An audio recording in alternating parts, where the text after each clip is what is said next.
Hello students, आज हम IR spectroscopy part 5 में सिलेक्शन रूल के बारे में डिस्कस करेंगे।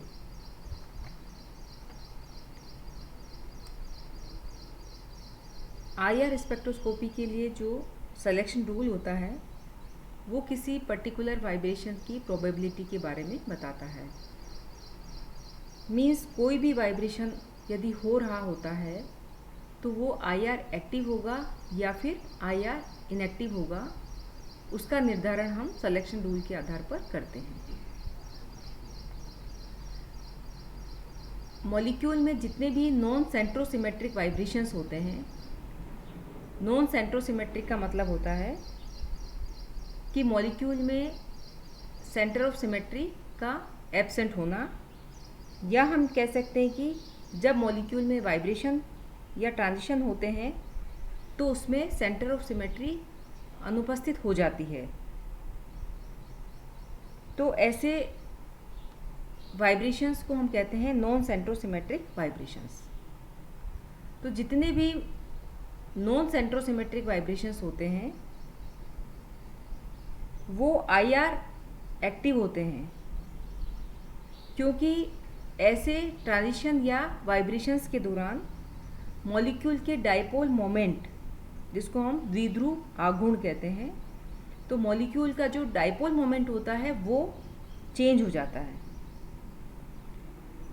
जब मॉलिक्यूल का डाइपोल मोमेंट चेंज हो जाता है तो वह मॉलिक्यूल आईआर रीजन की एनर्जी को अब्जॉर्ब कर लेता है और इस प्रकार से हमें आईआर स्पेक्ट्रा प्राप्त होते हैं। तो हम ये कह सकते हैं कि किसी भी पर्टिकुलर वाइब्रेशन के आईआर एक्टिव होने के लिए मॉलिक्यूल के डाइपोल मोमेंट में परिवर्तन होना चाहिए, या हम कह सकते हैं कि dipole moment must not be zero, यानी डाइपोल मोमेंट का जो मान है वो कभी भी ज़ीरो नहीं होना चाहिए। तो कुल मिलाकर के सबसे इम्पॉर्टेंट बात ये होती है कि वो सभी मॉलिक्यूल जिनका डाइपोल मोमेंट ज़ीरो नहीं हो वो ही आईआर एक्टिव होंगे, बाकी सभी आईआर इनएक्टिव होंगे। तो अब हम दो प्रकार के मॉलिक्यूल्स की बात करेंगे। First, homonuclear diatomic molecule. ये सारे मॉलिक्यूल आईआर इनएक्टिव होते हैं क्योंकि इनके जो डाइपोल मोमेंट का मान स्टार्ट में ही या तो ज़ीरो होगा या फिर ड्यूरिंग द वाइब्रेशन। अगर इनके डाइपोल मोमेंट का मान ज़ीरो होता है तो ये सारे के सारे आईआर इनएक्टिव होते हैं। तो होमोन्यूक्लियर डाईएटॉमिक मॉलिक्यूल की एग्जांपल आप देखिए, जैसे H2 है, इसका डाइपोल मोमेंट ज़ीरो, O2 है और N2 है, आदि जितने भी होमोन्यूक्लियर डाईएटॉमिक मॉलिक्यूल्स हैं वो सारे के सारे इनएक्टिव होंगे आईआर के लिए। सेकेंड है हेट्रो न्यूक्लियर डाईएटॉमिक मॉलिक्यूल। तो जितने हेट्रो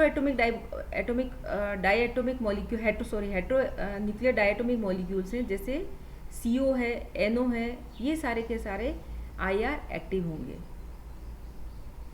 तो सबसे इम्पॉर्टेंट बात यही है कि डाइपोल मोमेंट जो है वो मॉलिक्यूल का या तो स्टार्टिंग में या फिर ड्यूरिंग द वाइब्रेशन ज़ीरो कभी नहीं होना चाहिए, कुछ ना कुछ डाइपोल मोमेंट अवश्य होना चाहिए, तभी वो आईआर एक्टिव कहलाएंगे।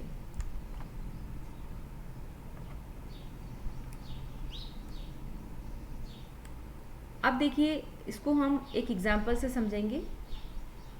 सिमेट्रिकल पॉलीएटॉमिक मॉलिक्यूल का एग्जाम्पल है कार्बन डाइऑक्साइड।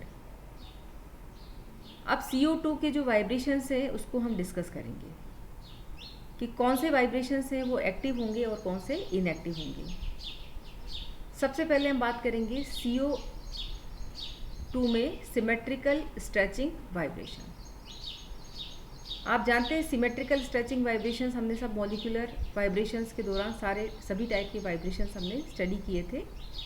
तो सिमेट्रिकल अगर वाइब्रेशन है तो ये देखिए, ये बिल्कुल सिमेट्रिकल, अगर कार्बन है और ये ऑक्सीजन है और दूसरा ऑक्सीजन है, अगर ये सिमेट्रिक वाइब्रेशन इधर भी स्ट्रेच होगा, इधर भी स्ट्रेच होगा, या ये सिमेट दोनों एक साथ CO ये बॉन्ड लेंथ दोनों एक साथ बढ़ती है या दोनों एक साथ कम होती है, ऐसी स्थिति में जो नेट डाइपोल मोमेंट होगा वो ज़ीरो होगा। तो सिमेट्रिकल स्ट्रेचिंग वाइब्रेशंस के दौरान डाइपोल मोमेंट का मान ज़ीरो हो जाता है, इसीलिए ये वाइब्रेशंस IR इनएक्टिव होंगे। There is no change in the dipole moment. जबकि हम एसिमेट्रिकल की बात करेंगे तो एसिमेट्रिक स्ट्रेचिंग वाइब्रेशंस में देखिए ये बॉन्ड अगर इधर स्ट्रेच हो रहा है तो ये बॉन्ड लेंथ इधर बढ़ती है तो ये वाली भी बढ़ेगी, ये कम होगी तो ये भी कम होगी। तो ये अगर इस तरफ जाएगा ये बॉन्ड तो ये वाला भी इधर जाएगा, तो इसकी सिमेट्री जो होगी एसिमेट्रिकल है। ऐसी स्थिति में इसके डाइपोल मोमेंट का मान कभी भी ज़ीरो नहीं होगा, कुछ ना कुछ डाइपोल मोमेंट हमेशा इसमें रहेगा, इसीलिए ये वाइब्रेशंस जो होंगे वो IR एक्टिव होंगे। इसी प्रकार से जो बेंडिंग वाइब्रेशन से चूँकि बॉन्ड एंगल में परिवर्तन आता है तो हमेशा इनके डाइपोल मोमेंट में परिवर्तन होगा ही। तो कार्बन डाइऑक्साइड के जो वाइब्रेशंस हैं, बेंडिंग वाइब्रेशंस हैं, वो IR एक्टिव होंगे। तो ये बहुत इम्पॉर्टेंट बात है कि हमें ये देखना होगा कि कौन से वाइब्रेशंस के दौरान डाइपोल मोमेंट में के मान में परिवर्तन आता है, यानी कोई कुछ ना कुछ डाइपोल मोमेंट अगर मॉलिक्यूल का है तो वो मॉलिक्यूल IR एक्टिव होंगे। और अगर डाइपोल मोमेंट ज़ीरो हो जाता है, जैसे हमने यहाँ पर देखा था कि कार्बन डाइऑक्साइड के सिमेट्रिकल स्ट्रेचिंग वाइब्रेशन के में डाइपोल मोमेंट जो है वो ज़ीरो हो जाता है, इसलिए वो इनएक्टिव हो जाएगा।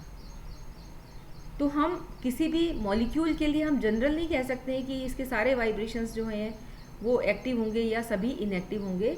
हमें पर्टिकुलर वाइब्रेशन को देखना होगा, उसके बाद आइडेंटिफाई करना होगा कि डाइपोल मोमेंट चेंज हो रहा है या नहीं हो रहा है। तो यहाँ हमने एक एग्जांपल देखा, डिस्कस किया कि कार्बन डाइऑक्साइड में किस प्रकार से कौन से वाइब्रेशंस इनएक्टिव हैं और कौन से वाइब्रेशंस एक्टिव होंगे। अब हम बात करेंगे कि जो IR स्पेक्ट्रोस्कोपी में जो ट्रांजिशंस होते हैं वो किस प्रकार से पॉसिबल होते हैं। तो जब किसी मॉलिक्यूल को IR रीजन में हम रखते हैं तो मॉलिक्यूल में स्ट्रेचिंग और बेंडिंग वाइब्रेशंस होने स्टार्ट हो जाते हैं, जिससे उनकी फ्रीक्वेंसी में परिवर्तन होता है। और जब फ्रीक्वेंसी में परिवर्तन होगा तो उसके फलस्वरूप वाइब्रेशनल एनर्जी लेवल्स में ट्रांजिशंस स्टार्ट हो जाते हैं, यानी मॉलिक्यूल एक वाइब्रेशनल एनर्जी लेवल से दूसरे वाइब्रेशनल एनर्जी लेवल्स में जाता है। अब देखिए स्टूडेंट्स, ट्रांजिशंस तो बहुत सारे होते हैं, लेकिन वो सभी ट्रांजिशंस अलाउड नहीं होते। कुछ ट्रांजिशंस अलाउड होते हैं और कुछ ट्रांजिशंस फॉरबिडन होते हैं। अलाउड मतलब स्वीकृत और फॉरबिडन मतलब अस्वीकृत। तो इसे हम सिलेक्शन रूल से ही समझते हैं। वाइब्रेशनल ट्रांजिशन में वे ही ट्रांजिशंस अलाउड होते हैं जिनके लिए वाइब्रेशनल क्वांटम नंबर, जिसको हमने यहाँ पर डेल्टा V से प्रेजेंट किया है, वाइब्रेशनल क्वांटम नंबर का मान 1 से बदलता है। देखिए ±1, यानी इसे हम कह सकते हैं कि 1 से बदलता है, या तो +1 होगा या फिर -1 होगा। मीन्स एनर्जी लेवल का जो डिफरेंस होना चाहिए वो 1 होना चाहिए। ट्रांजिशन एनर्जी लेवल 1 से 2 में हो सकता है या 2 से 3 में हो सकता है, 1 से 3 में नहीं होगा। दूसरी बात कि प्लस का मतलब होता है एनर्जी का अवशोषण होना, यानी अब्जॉर्प्शन ऑफ एनर्जी। माइनस का मतलब होता है एनर्जी का उत्सर्जन होना, यानी इमिशन ऑफ एनर्जी। तो जब लेवल 1 से 2 जाएगा तो एनर्जी को ऑब्जॉर्व करेगा, तो ट्रांजिशंस प्लस होंगे। अगर लेवल 2 से 1 में जाता है तो एनर्जी को रिलीज करेगा, तो ट्रांजिशन -1 होगा। तो इस प्रकार हम ये देखते हैं कि वाइब्रेशनल क्वांटम नंबर की वैल्यू या तो प्लस होनी चाहिए या फिर माइनस होनी चाहिए। अब देखिए यहाँ पर 0 से 1 या 1 से 2 या 2 से 3 में होगा। ये सारे के सारे ऑब्जर्प्शन को दिखा रहे हैं। 3 से अगर 2 में जाता है यानी हायर से लोअर एनर्जी में तो भी ट्रांजिशंस होते हैं, और 2 से 1 में जाता है या 1 से 0 में जाता है। तो इस प्रकार से हमें अवशोषण स्पेक्ट्रा भी प्राप्त होते हैं और उत्सर्जन स्पेक्ट्रा भी प्राप्त होते हैं। ये सभी ट्रांजिशंस जो होंगे वो अलाउड होंगे और इसे ही हम इसका सिलेक्शन रूल कहते हैं।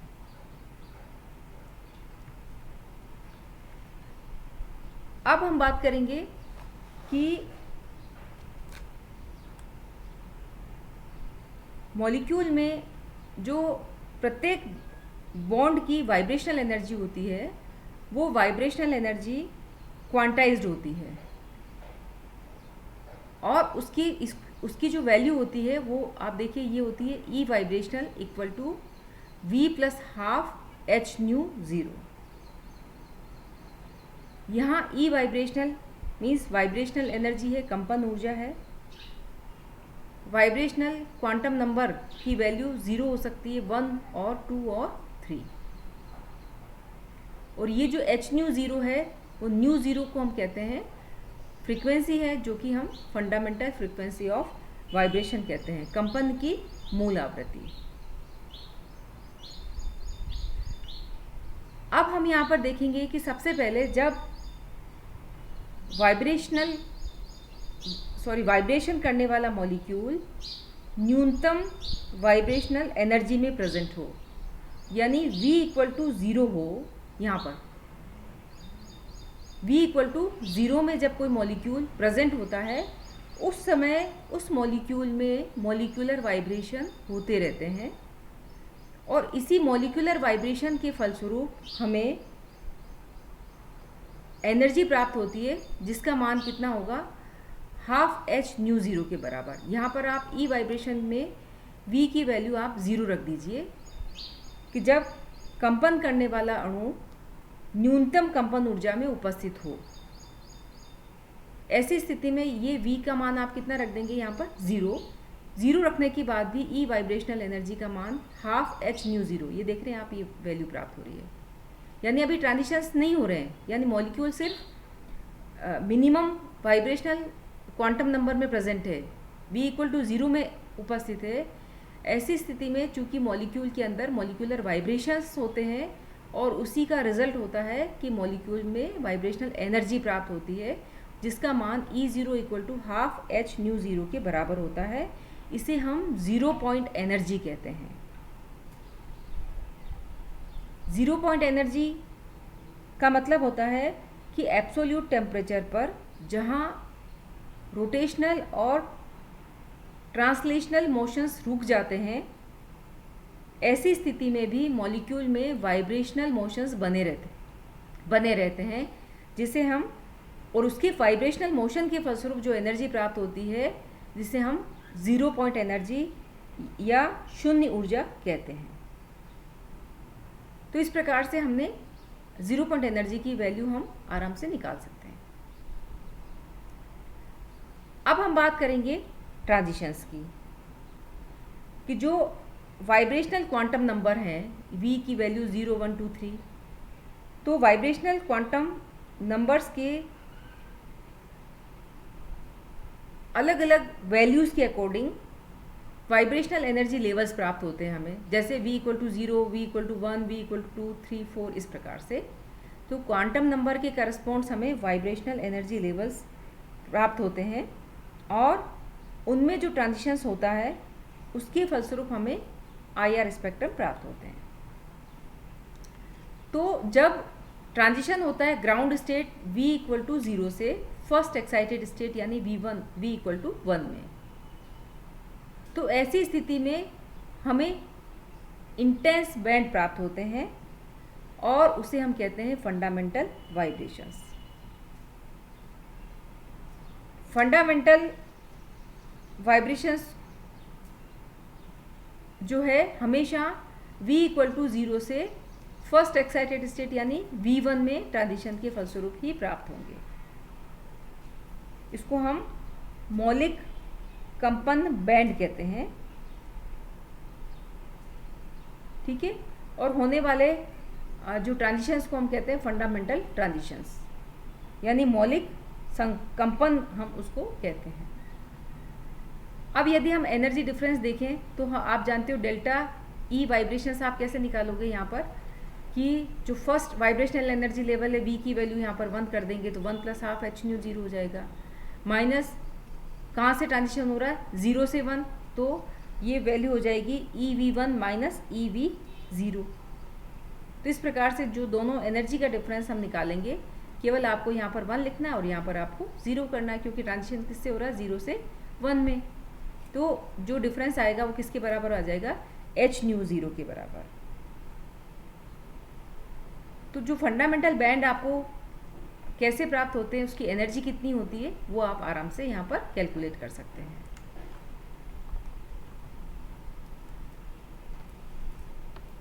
नेक्स्ट हम देखेंगे कि यदि ट्रांजिशन जो है वो v = 0 से ना होकर के v0 से हो जाए v2 में,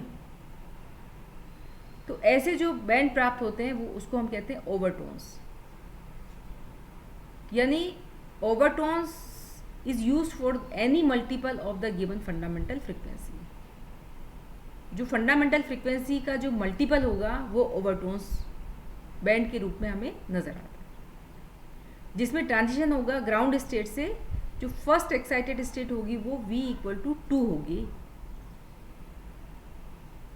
ये जो बैंड होते हैं वो कम इंटेंसिटी के होते हैं, वीक बैंड्स प्राप्त होते हैं, जिसको हम अब जैसे v = 0 से v = 2 में जाता है तो फर्स्ट ओवरटोन, लेकिन v = 0 से v = 3 में जाएगा तो उसको हम कहेंगे सेकेंड ओवरटोन्स।